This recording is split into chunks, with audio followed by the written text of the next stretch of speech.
Alors professeur, bonjour. Bonjour Roger. Alors, la fête aujourd'hui, 34e anniversaire. Oui. Le peuple d'abord?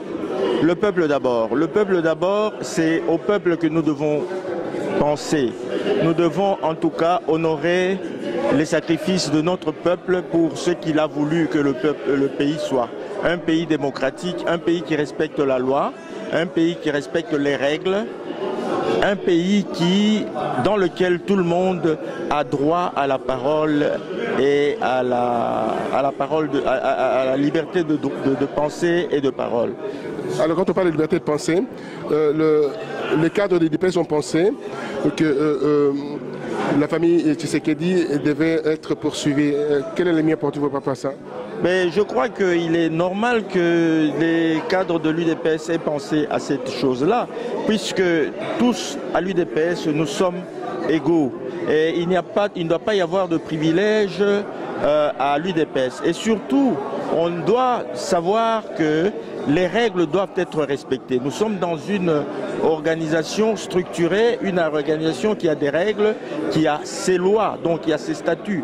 Et ces statuts doivent être respectés conformément à ce qu'on voudrait que le pays soit, c'est-à-dire un pays de droit. Et lorsque les règles ne sont pas respectées, il faut sanctionner. C'est de cette façon-là qu'on combat l'impunité.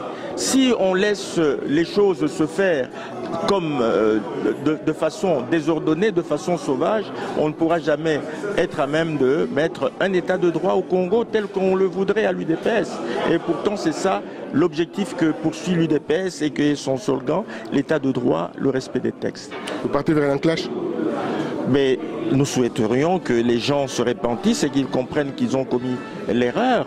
Du moment, s'ils reconnaissent que une erreur a été commise, il n'y a pas de problème, les choses pourront redevenir en ordre, mais une fois qu'ils reconnaissent qu'ils ont commis des erreurs, eh bien ils doivent corriger. Et ces corrections-là ne peuvent se faire que de façon normale, remettre en ordre ce qui a été fauté, donc c'est-à-dire éventuellement, si ce sont des questions financières, eh bien un remboursement. Si ce sont des questions de textes qui ont été violés, eh bien que ce soit les textes fondamentaux, les textes légaux qui soient mis en place.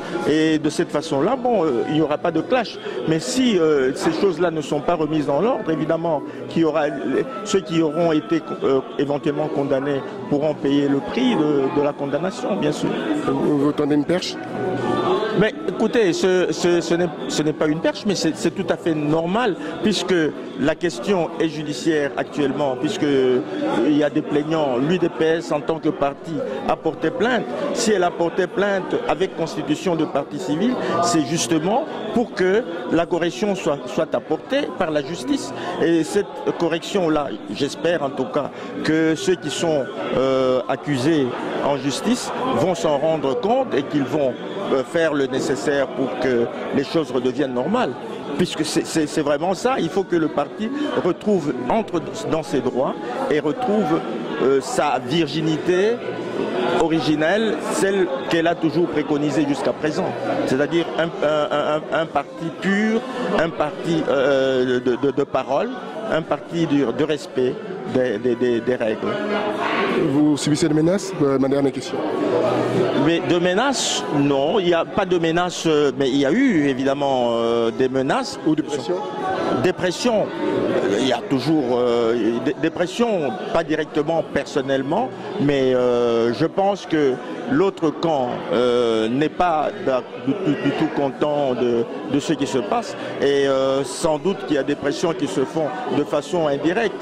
Mais bon, nous ne le laissons pas démonter par ces menaces-là. Hein. Nous allons poursuivre notre objectif qui est celui de recouvrer nos droits. Vous savez que le peuple vous observe par rapport à ça? Oui, bien entendu, le peuple nous observe, mais il nous observe justement, il en apprendra, parce que ce que nous voulons montrer, c'est quand même ce que doit devenir un état de droit. C'est un état dans lequel les règles doivent être respectées, et il faut que les Congolais apprennent à savoir que tout individu qui appartient à une organisation dans laquelle il y a des règles doit devoir respecter ces règles. Si les individus appartenant à des organisations ne respectent pas les règles, eh bien ça devient l'anarchie et on ne peut pas l'accepter. Merci professeur, vous avez été très éloquent. Merci. Merci.